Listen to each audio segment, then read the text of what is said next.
हैदराबाद में थे इलेक्शन के दौरान, क्या वजह रही सर बीआरएस की जो तो इलेक्शन हारने की? हम आखिरी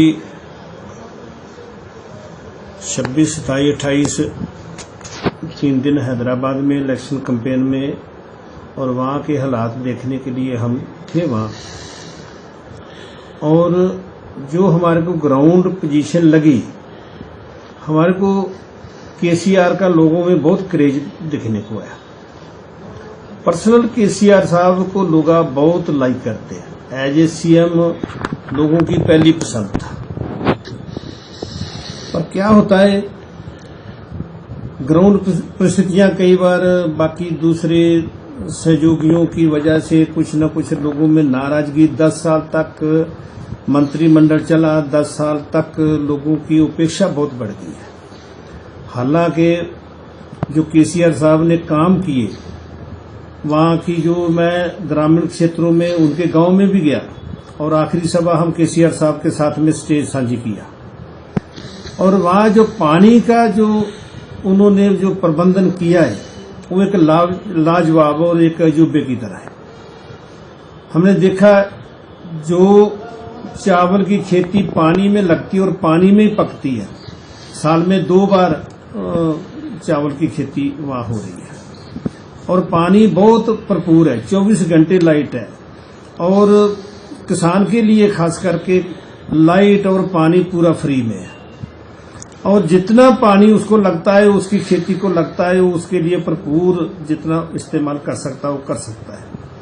और जगह जगह तालाब, छोटे बड़े और पानी का वहां तक पहुंचना एक बहुत जबरदस्त, मतलब हमारे देश में एक पहला ऐसी मैनेजमेंट देखने को मिली है। जब कोई आदमी इतनी लगन से काम करता है और वो सरकार ना आना बोलो तो ये हमारे लिए एक बहुत दुर्दैव की बात है।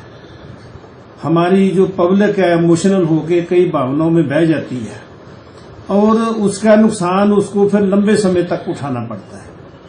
आजकल कुछ पार्टियां ऐसी जो मुखौटा डाल के लोगों के काम करने के लिए, हालांकि हमने देखा है, हमने बारी बारी कांग्रेस को और बीजेपी को बारी बारी राज करते देखा है।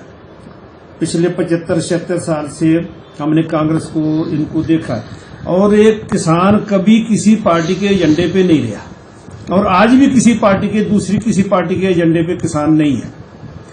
और किसान के लिए इतना ये करना हमने देखा, वहां बीजेपी और कांग्रेस दोनों भी केसीआर को देखना नहीं चाहती थी।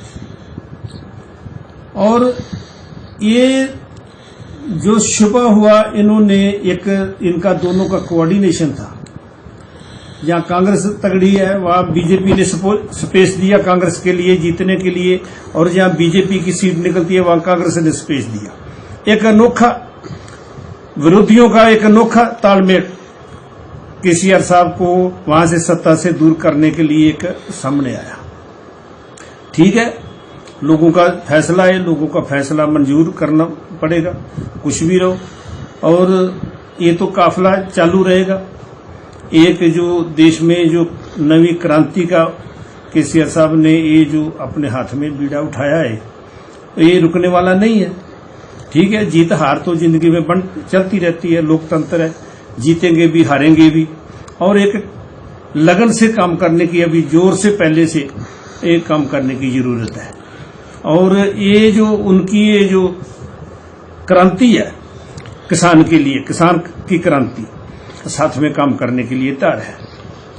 सर, मेरा सवाल अभी ये है कि कहाँ कभी रह गई? नहीं, कमी की बात नहीं होती।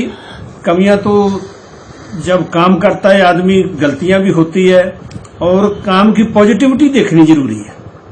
फिर किया क्या है, छूट गया है तो उसकी बात नहीं, अब ये छूट गया है वो अगले एजेंडे पे आ जाता है। पर जो किया है उसको हम ये मतलब भूल जाते हैं। तो ये एक जनता का मन है अपना, और जनता जो फैसला करती है ये उसके ऊपर छोड़ देना पड़ता है। किसान को पर एकड़ 10,000 रुपए का जो अनुदान दोनों फसलों पे देने का काम केसीआर ने, देश में पहला ऐसा सीएम है जिसने किसान को इतनी मोटे रूप में सब्सिडी दिया है। और बाकी ओल्ड एज पेंशन, बाकी आरोग्य योजना वगैरह और गरीबों के लिए जो घर बना के देने का काम बहुत बड़े पैमाने पे डेवलपमेंट हुई है। जनता ने ये तो बताया नहीं कि हम इस बात से नाराज हैं और सत्ता से जो दूर किया है।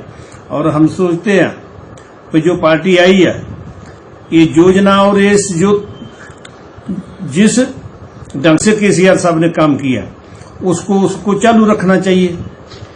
ये नहीं रखते तो जनता के साथ धोखा नहीं होना चाहिए, किसान के साथ धोखा नहीं होना चाहिए। और ये चीज की जो है ये आने वाले जो सरकार आएगी उसकी जिम्मेदारी होनी चाहिए।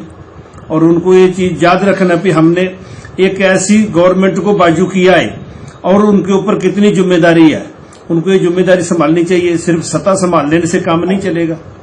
सत्ता संभाल लेना, लोगों को लॉलीपॉप दे के सत्ता में दाखिल हो जाना, सत्ता में काबिज हो जाना, तो ये तो कुछ फिर काम नहीं रहेगा। और किसान के लिए जो एक ग्राउंड लेवल पे केसीआर साहब ने जो रोजगार देने का काम किया है, 5 एकड़ वाले को भी फैमिली को रोजगार मिला है, उसकी खेती जो आना उसका दाम मिला है और उसके लिए जो उन्होंने सब सुविधा उपलब्ध करवाई है एक बहुत बड़े लेवल पे। और नीचे लेवल पे ये जो रोजगार देने का काम किया है ये लाजवाब है।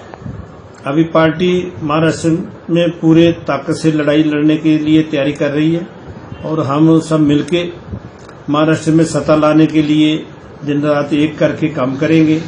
और इसका विस्तार, ये जो योजना है पूरे देश में इनको लेके जाने की जरूरत है और हम उसके लिए दिन रात एक काम करेंगे।